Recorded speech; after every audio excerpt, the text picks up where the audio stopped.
AEC Business, the construction industry's innovation and technology show. Hello and welcome to this episode of the AEC Business Podcast. This is your host Aarni Heiskanen. I discovered Mastery of Digital a few months ago. It's a website about AEC technology with industry news, manuals, courses and so on. I wanted to interview its founder, Kristijan Vilibić, who is a tech specialist from Croatia. And it so happened that he was coming to Finland and I met with him in Helsinki in person. So here is the interview. Kristijan, it's great to have you on the podcast. Thank you. Thank you for having me. Can you tell us briefly who you are and what you do? My name is Kristijan Vilibić. I'm from Croatia. I live in Zagreb, but originally I'm from Split. It's a smaller town along the coast of Dalmatia. And I have been living in Zagreb where I studied. I studied civil engineering, did my bachelor's, did my master's. I majored in construction management. And right now I have my own platform. It's called Mastery of Digital, where I bring the latest tech news to construction professionals about the innovations in the AEC industry. And that seemed like a natural transition to me because I was also involved. I also worked as a BIM specialist after my bachelor's. I worked in the data center industry, so it's also like a tech-driven sector. And it was like a natural transition to try to get involved with the technology even more. And I just fused my education and the stuff that I did back in my university days with the latest technology available. And then the AI boom came, and it has been like a journey.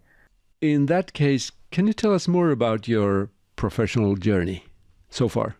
I started as a BIM specialist in some small like family-owned company. There I did like a technical consulting for building information modeling softwares. We did mostly for Nemetschek software, so Alplan, C-Engineer, Idea Statica, and also for some other softwares. There I learned there I learned the basics of the consultancy industry, the basics of technical content production and stuff like that. And after that, I was also studying my master's course, and then I switched to project management to a company called Vertiv. It's like a big corporation. They produce modular data centers, and in Vertiv I stayed. When I stayed a bit. I joined Vertiv a bit before graduating, and I stayed also a year and a half after graduation. And in Vertiv, I was involved with project management. I was a project scheduler, so I created like a pre-sales project plans and tracked the execution of the current ones. And back in Vertiv, we also try to implement like latest technologies, latest BIM technologies. So we also did like a 4D, 5D BIM case study to try to optimize our processes. And right after my graduation, I stayed in Vertiv for another year. My master's thesis was also like a bridge between project management or construction management with technology. I did like a 5D BIM implementation analysis on some residential project back in Zagreb. I wrote like guidelines for the optimal structure of a BIM model, the time plan and the bill of quantities, so you can like optimally link everything together to ensure that the model is well connected and that the model can later be used for facility management or 6D, 7D and other BIM dimensions. So the journey with Master of Digital started in a way. As I said, I was working in Vertiv, and I started to publish some of my findings and insights on LinkedIn. I also transformed my master's thesis into like two actionable manuals for some people to just read and try to understand how the 4D and 5D BIM can be implemented in their own process, and people started reading about it. I designed my own like a first draft website. I didn't even have my domain name back then, and I noticed that some people were reading it, and I branded it Master of Digital. It sounded like a catchy name, and after that I started the AI boom just happened. The ChatGPT was released, and I started to research how ChatGPT can be used in construction management. And it was one specific book I think that I published. It's called ChatGPT for Project Management and Control, and that was the first book that brought me my first client. He read that book and he was very interested, and he wanted me to dig deeper and to try to find other ways how ChatGPT can be utilized for construction management. And he was a client from he's still with me, and he's a client from the US, and he has his own construction technology newsletter, where he also tries to find the latest insights of application of artificial intelligence in construction management. And so I started to write articles for him on how ChatGPT can be used for project scheduling and planning, for risk management, for the creation of REST metrics, for the SWOT analysis and stuff like that. And it was very interesting to me, and I wanted to go full time into that venture, and so I quit my job, and right now I'm currently only doing this. So do you do also consulting at the moment? Yeah, so the Master of Digital is like it's like a platform that brings the innovations to the construction experts, but it's more like divided into I think two subcategories. Maybe one subcategory is it's like a hub with a lot of free resources, like free manuals, free video courses, free blog posts, and the newsletter. It's like some sort of community. And the other part, the part where I actually monetize, is I provide custom services to companies. The custom services are research consulting services, technical content creation, and I market. I also do marketing services on my marketing channels.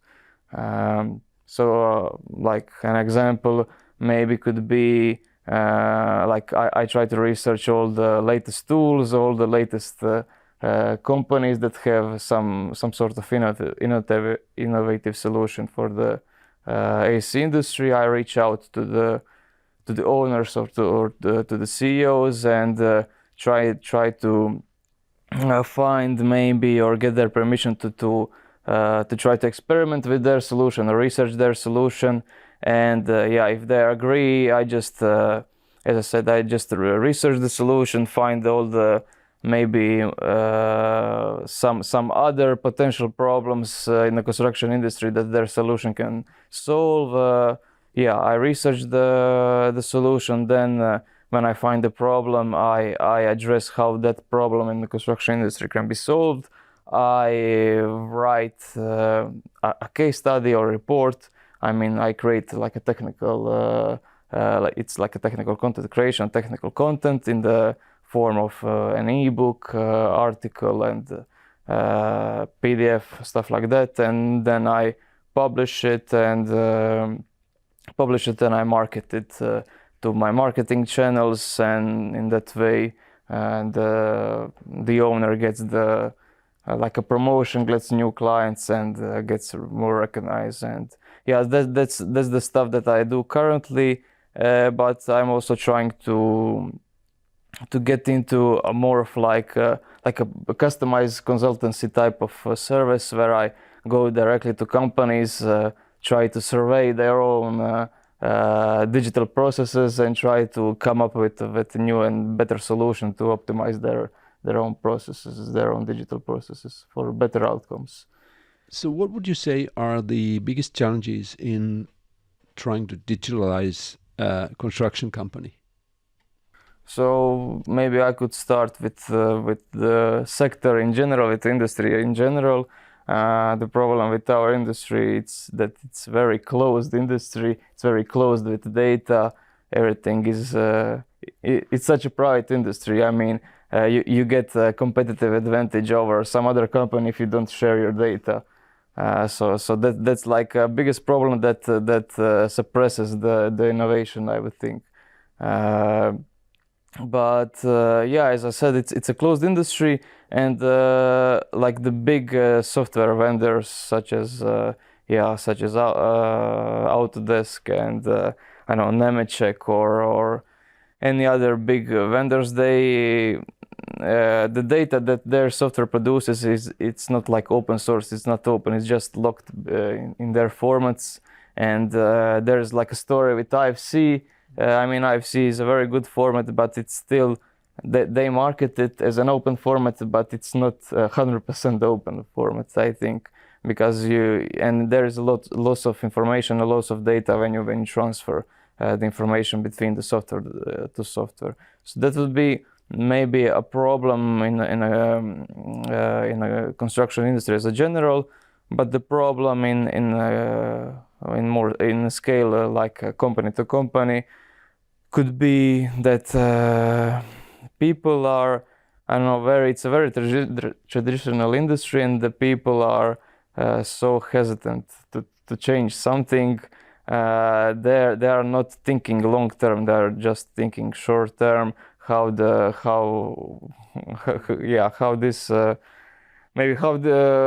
just thinking what they will get short term, like short term benefit. They are not thinking that the industry will evolve, that the new regulations will come, and that they need to train their own people and to invest in new upcoming technologies. I think they're just, so to say, just trying to milk out every possible like dollar or euro of the current situation. They're not like thinking long term. And maybe also the problem is that in a company there is like very bad interoperability between departments. So maybe for some bigger or medium-sized company, for example, there is a very bad coordination between maybe a proposal team, the design team, the execution team.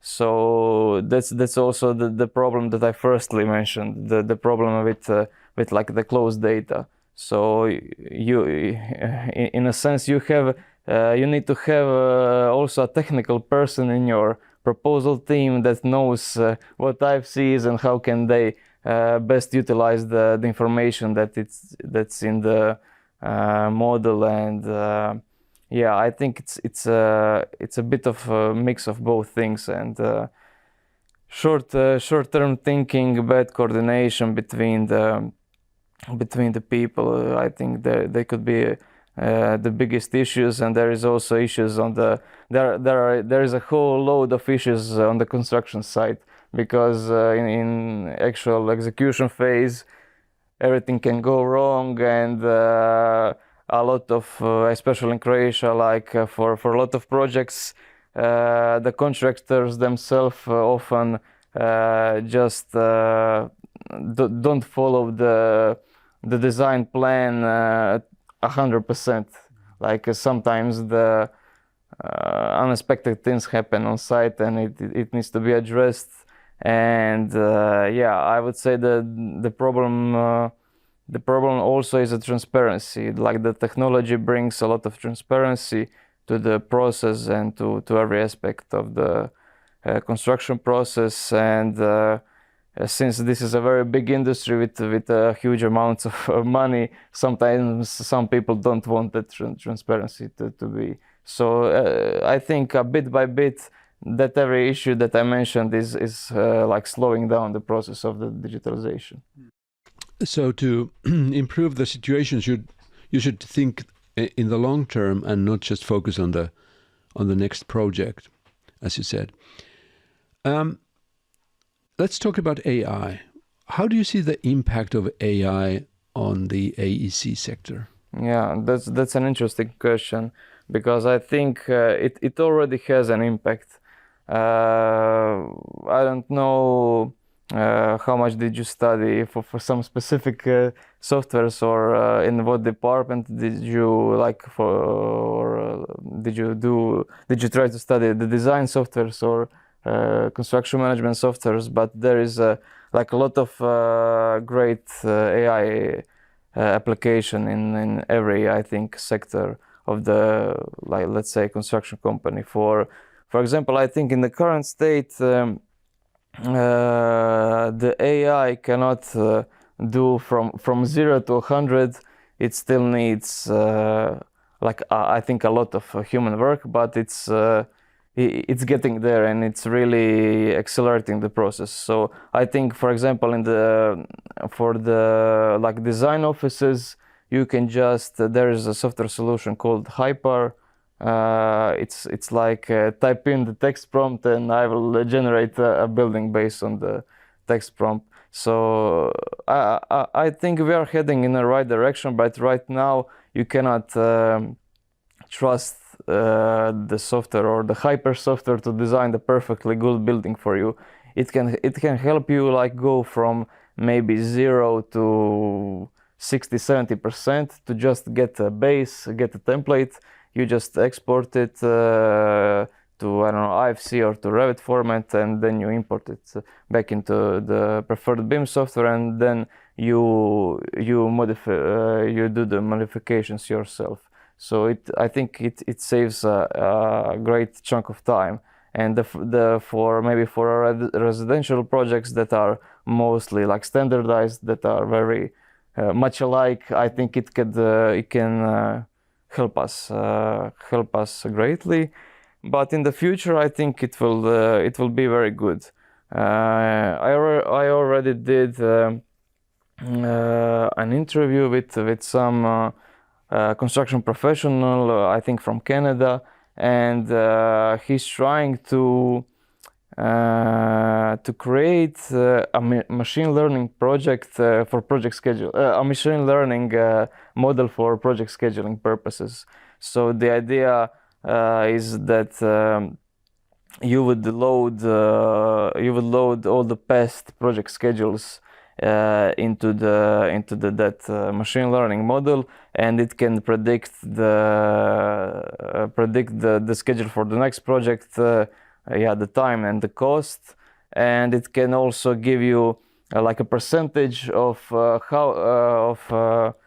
a percentage that will tell you how much the AI is sure that will be correct. So I think it's a very good direction we're getting in, but so you can generate with AI alternatives and optimize the design even before you have actually designed anything, because it's during those early phases that you create the most impact on the outcome. Yeah, it can give you a good feasibility study.